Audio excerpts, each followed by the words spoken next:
Bueno, buenas tardes a todos. Mi nombre es Ana Belén Maglier y bueno, en este video les voy a hablar un poco sobre lo que estuvimos trabajando en las unidades número 2 y en la número 3.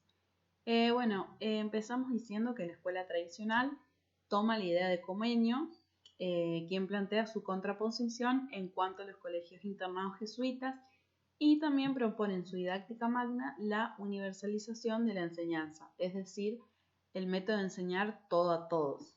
¿Qué nos quiere decir con esto?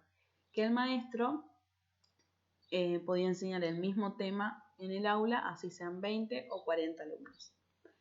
Este modelo se concreta a fines del siglo XVI y principios del siglo XVII.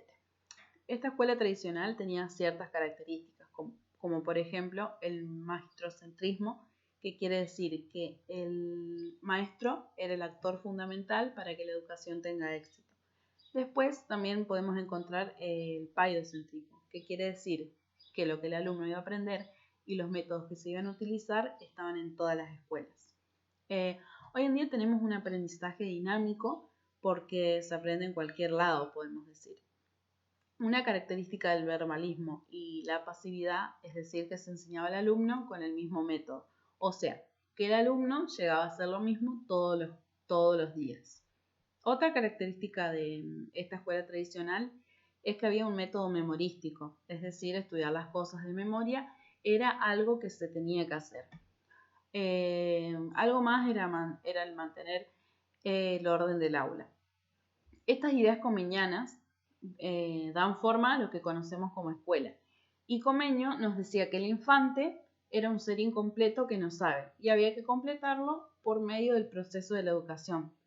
Otra perspectiva pedagógica era que la tradición renovadora, que tomó las ideas de Rousseau, quien propone los cimientos para el descubrimiento del niño en el siglo XVIII, considera que para educar al niño se deben tener en cuenta las características del niño. Estas ideas se concretaron después de la Segunda Guerra Mundial y su idea era renovar esa escuela tradicional. Algunos conceptos de esta tradición renovadora son el paidocentrismo, que quiere decir que el niño era el centro de esta pedagogía, y el educar para la paz y para la libertad también, así como educar para la vida y en la vida misma. También educar a través del contacto con la naturaleza, teniendo en cuenta los intereses del niño también. Después nos dice que en el siglo XIX las ideas pedagógicas de Marx llegaron a la Argentina, pero estas no tuvieron impacto porque fueron reprimidas por el régimen militar del 1976 y dentro del sistema educativo no lograron impactar, pero sí lo hicieron con una propuesta educativa por fuera del sistema educativo.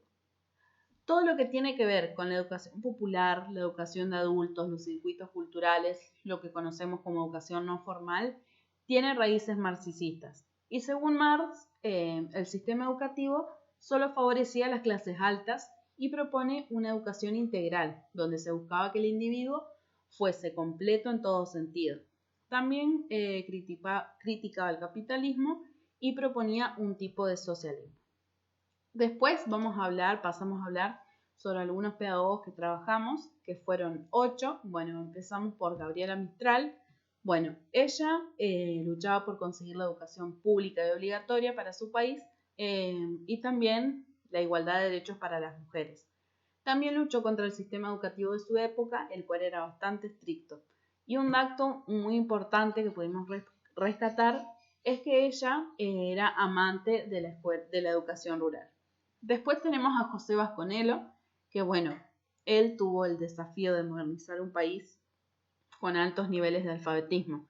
Criticaba la educación positivista y junto a otros jóvenes fundaron el Ateneo de la Juventud Mexicana. Ellos exigían la libertad de cátedra y pensamiento.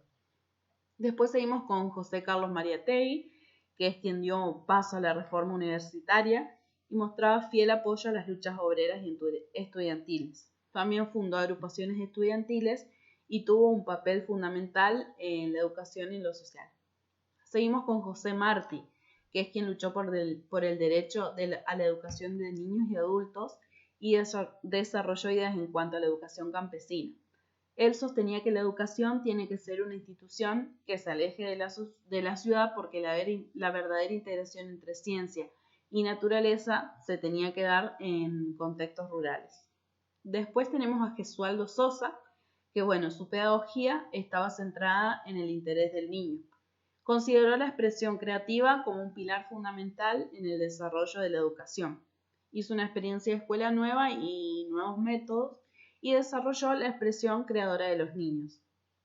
Después, Simón Rodríguez promovió la escuela pública y la educación popular. Este también propuso la creación de nuevas escuelas y también reclamó mejores materiales y salarios, así como también defendió la inclusión escolar.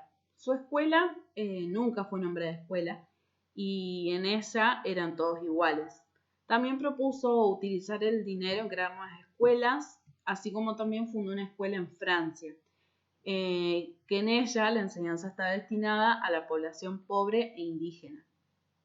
Paulo Freire, por su parte, se comprometió en la lucha por la escuela pública popular.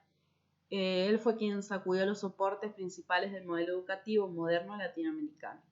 También apuntó a la cuestión de la alfabetización. Para él había que implementar una nueva relación pedagógica donde se tenía que establecer un diálogo donde el que educa también aprende. Él concibió la educación como una acción política capaz de liberar a los oprimidos y entendió que el educador debía involucrarse en las problemáticas de su pueblo. Y por último tenemos a Sarmiento, argentino, que organizó su vida pedagógica en lo que llamó educación popular. Él creó la primera escuela de América del Sur y también creó en concreto cómo tendría que ser el currículum, qué materias dar, qué materiales usar. Y también recorrió y analizó los sistemas de educación de muchos países. Y eso fue todo. Espero que les sea de fácil interés y muchas gracias por ver mi video.